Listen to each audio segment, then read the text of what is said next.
Lin Official, shout out!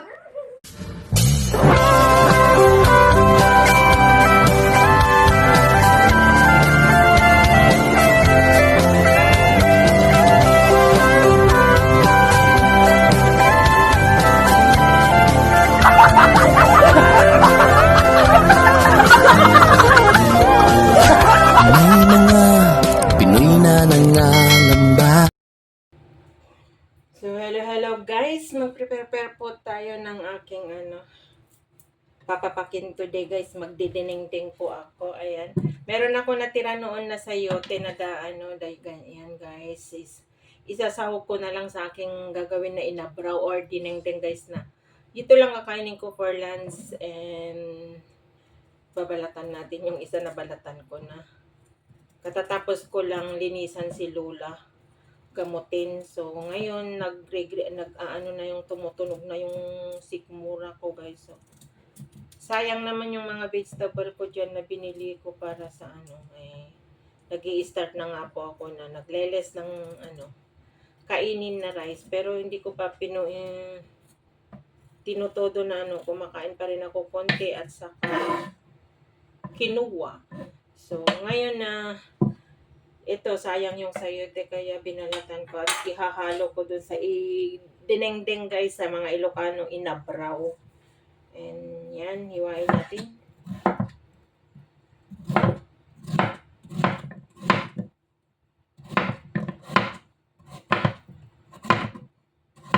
Ganyan ang hiwa yung dinengdeng, pang dinengdeng. Papapaking ko lang guys.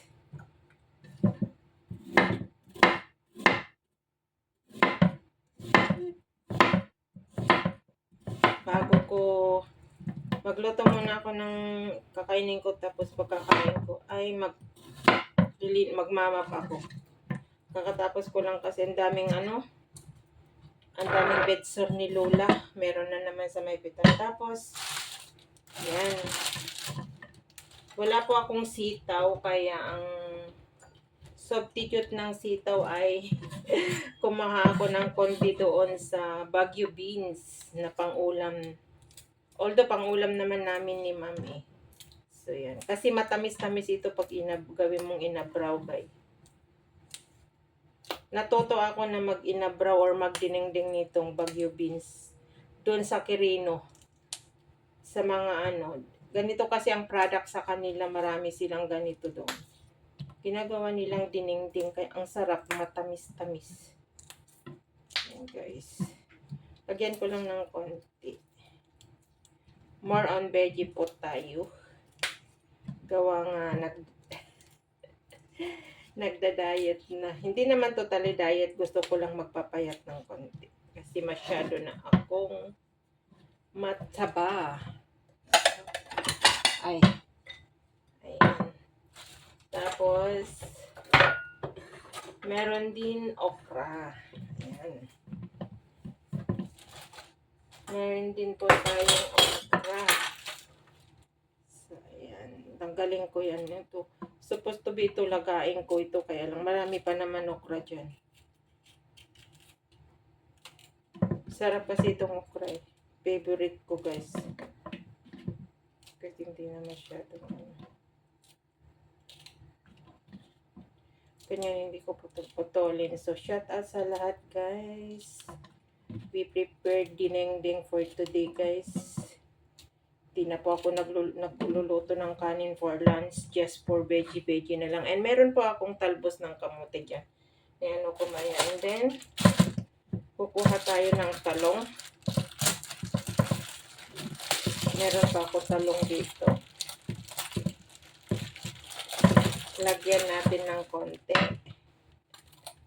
para mas marami. Just prepare only tapos.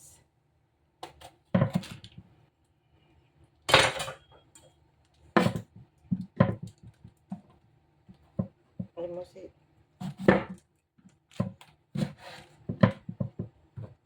Ko doon sa may sayote. Pares naman sila na mahirap lutuin. So, ayan.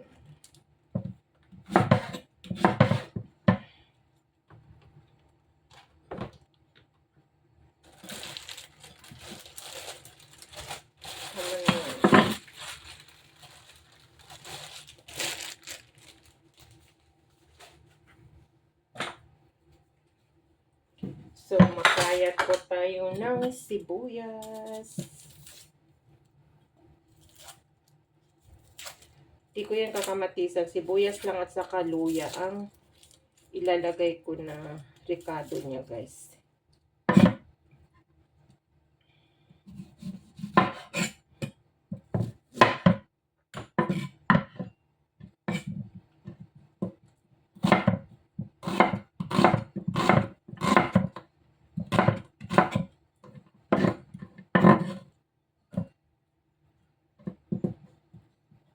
Shout out sa lahat yan, guys.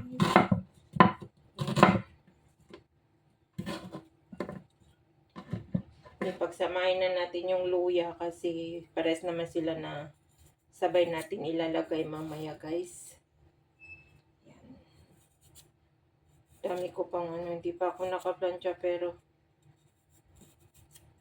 pagkaluto ko at papapaking ko itong lulutuin ko, guys, ay mag-update muna ako sa aking live. Magla-live ako kahit saglit lang kasi hindi po ako naka-live kahapon. And pabawas na yung watch hour ko. Ala na lang. Guys, kasi na-busy na rin ako sa mga kay Lola, mga bedsore and sa work ko pa dito. Di pa ako naka-plancha. Then sa aking daday ay din exercise. Ayan, ganyan, guys.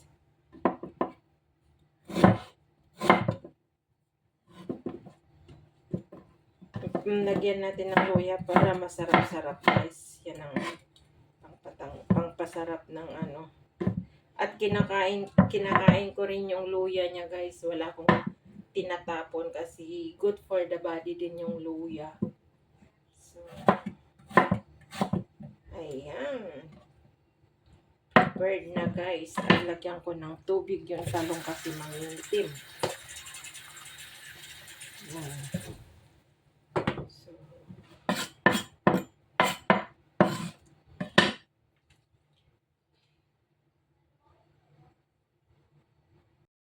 So, ayan, guys. Yung aking prepare na gagawin na dinengdeng. Ayan po, meron siyang white mushroom. Tapos yung linuto ko kahapon na hipon na inano ko muna sa garlic at saka ginger. Pinakulan ko with asin. Ayan. Tapos yung sayote. Yan yung sayote at saka talong. Yung ginayat ko na luya at saka onions, sibuyas, saka yung bagyo beans saka okra, at saka yung talbos ng kamote. Yan, guys. Yan ang ko. Masarap sana kung may saluyot, kaya lang walang saluyot. So, yung talbos yung pre-prepared ko. Tapos, ayan. At nagpapakulo na po ako ng tubig na na pagpapakuluan ko itong aking inabraw or dinengdeng. Yan ang liit-liit ng kusina. Ayan, kumukulo na yung aking paglalagyan tong mga to. So, ayan, guys, kumukulo na ng ating pag-iinabrawan. So, ilagay ko na yung sabaw ng bagoong isda na nilagyan ko ng konting tubig kanina. So, yan, ilagay na natin, guys.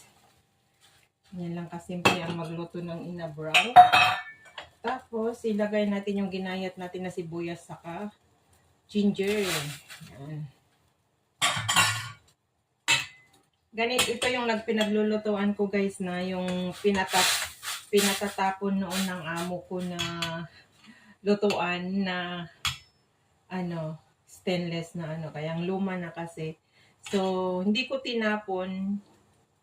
Tinago ko kasi pinaglulutuan ko pag nagluluto ako ng inabraw or dinengdeng kasi syempre amoy bagoong baka maamoy niya pag sa sarili ko lang to pinaglulutuan ng aking or kung nagpapaksiw ako ng isda. So, yan, guys.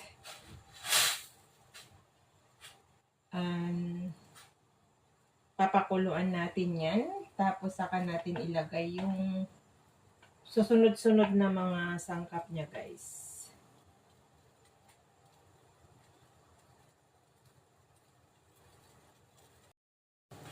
So, ayan, kumukulo na.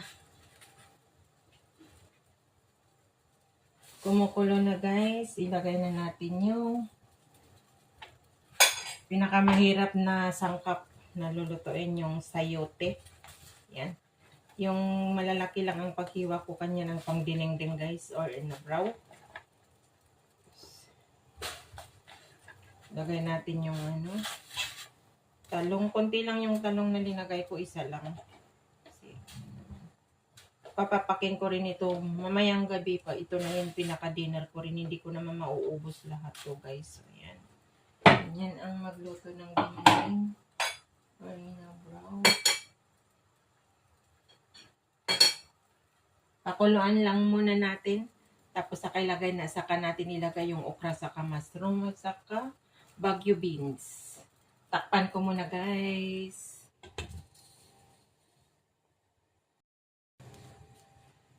Kumukulo na. Yan na guys. Lagay na natin yung Baguio beans at saka okra.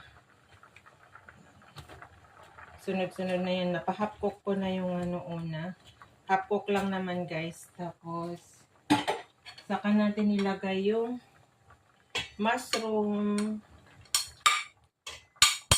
Saka yung hipon para malasaan na niya guys. Malasaan niya yung yan. Last yung green veg niya guys, kasi madali lang naman maluto. Lagay ko yung sabaw ng pinaglagaan ko kahapon. Masarap yan. Yan. So, ganyan lang guys. Kasimple ang magluto ng dinengdeng. Which is yung sabaw niya. Konti lang ang linagay ko na bagoong isda guys, kasi ayaw ko na maalat, kasi wala naman akong kakainin na rice. Kundi papapaking ko lang ito. So, kaya hindi rin, slight lang yung niya, yung sabaw ng bagoong. Yung sabaw ng bagoong na linagay ko kanina guys, or ginamos, is may tubig na yun. Linagyan ko ng tubig kanina. Walang boneless yun. So, ayan, nangangamoy na. Nangangamoy dinengdeng ng sarap yung amoy.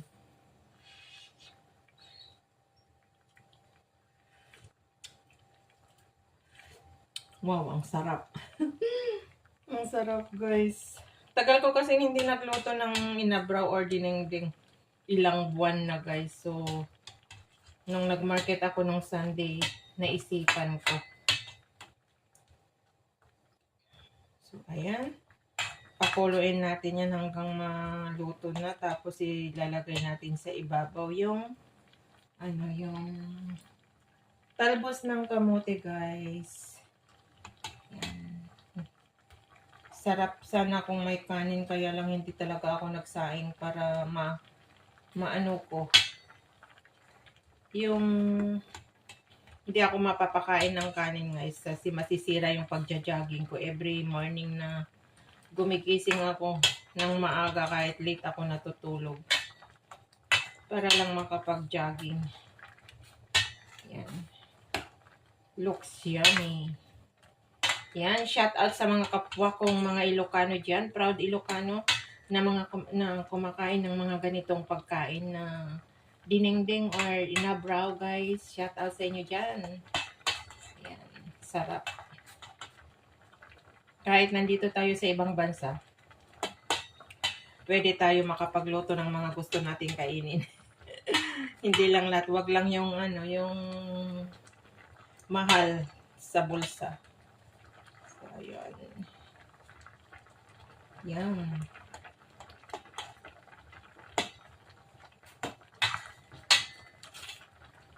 Pasensya na kayo sa sa simple ko lang guys.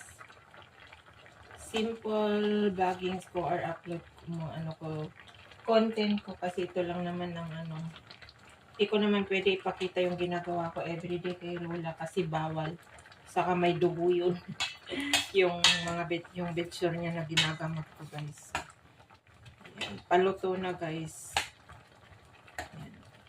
Ayaw ko na ma-overcook yung sayote kasi hindi masarap. And ito yung sayote guys, maraming benefit ito sa mga ano. Maraming benefit yan na ano ko, napakinggan ko sa ano. Yan, hello, yummy. Tapos ilagay na natin yung talbos guys, yung talbos para maluto na at makakain na po tayo without rice. Yan. Yan ang tinatawag na dinengdeng guys. Tatakpan lang natin para pakuluan. Yan.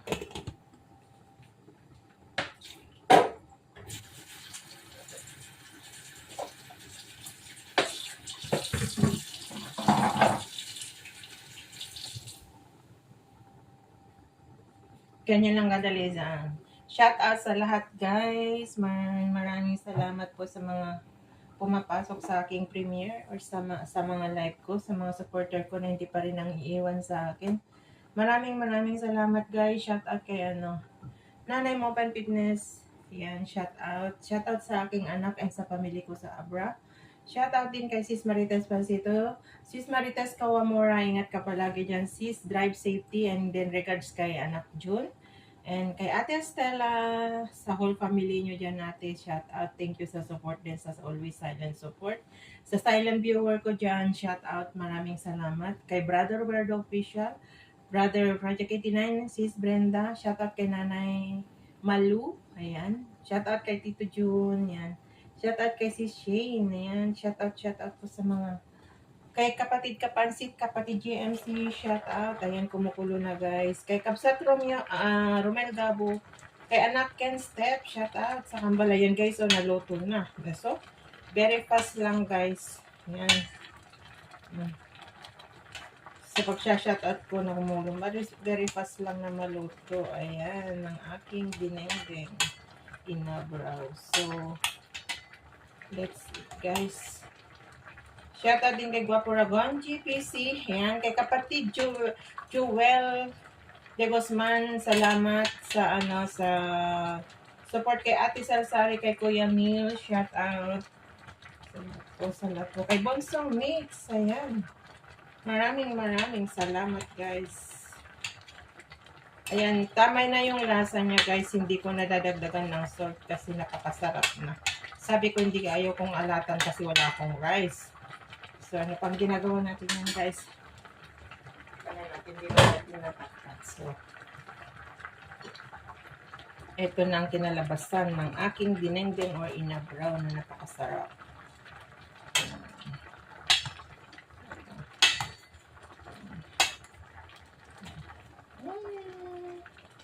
Yung talbos yan. Yummy. Sarap.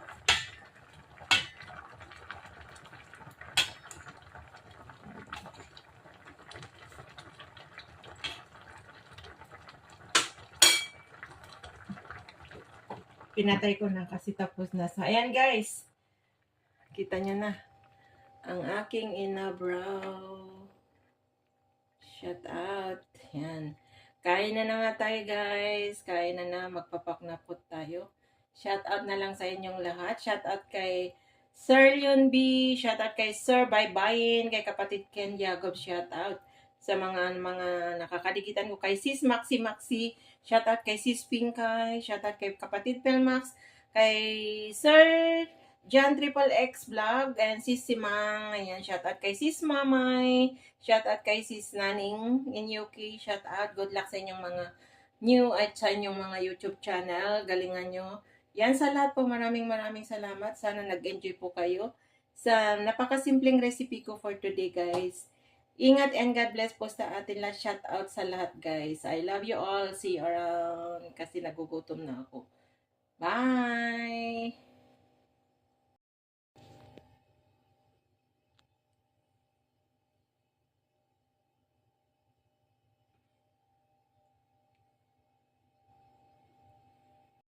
So, yan guys. Ang finished product ng aking dinengdeng or inabraw with prawn guys. So, ayan.